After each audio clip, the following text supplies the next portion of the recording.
il a suscité espoir et fierté. Ces millions de populations du Niger profond et réel qu'il a servi loyalement et courageusement. Parce qu'en effet, Tanja, c'était aussi ça. La loyauté envers ses compatriotes et le courage de porter et d'assumer leurs préoccupations les plus basiques comme les siennes. Militaire et soldat assumé, Tanja a pourtant été plus démocrate que tous ces bonnets blancs, démocrate de pacotille, allergique à toute critique ou contradiction, ce qui pourtant a été leur sport favori pendant tout le temps où ils étaient restés loin de la mangeoire.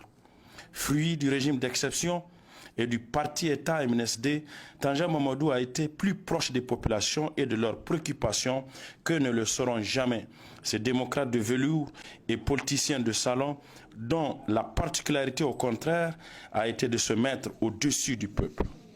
L'agriculture, l'élevage, l'hydraulique, l'éducation et la santé, telles étaient la priorité du président Tanja, en parfaite harmonie avec les attentes du peuple. Pour s'en convaincre, il n'y a qu'à voir les réalisations faites dans ces domaines précis.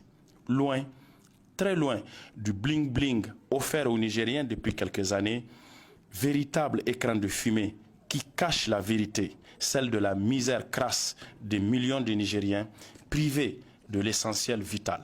Construction de cases de santé, de mini-barrages, de retenues d'eau, de salles de classe, de projets de récupération de terres, de l'embauche de grands et petits ruminants, du crédit féminin, de construction des pistes et routes rurales essentielles à la circulation des personnes et des biens du Niger profond, l'exploitation des ressources uranifères et pétrolières dans la persévérance en mettant en avant la souveraineté nationale, voilà ce que Tanja a fait et ce qu'il savait faire.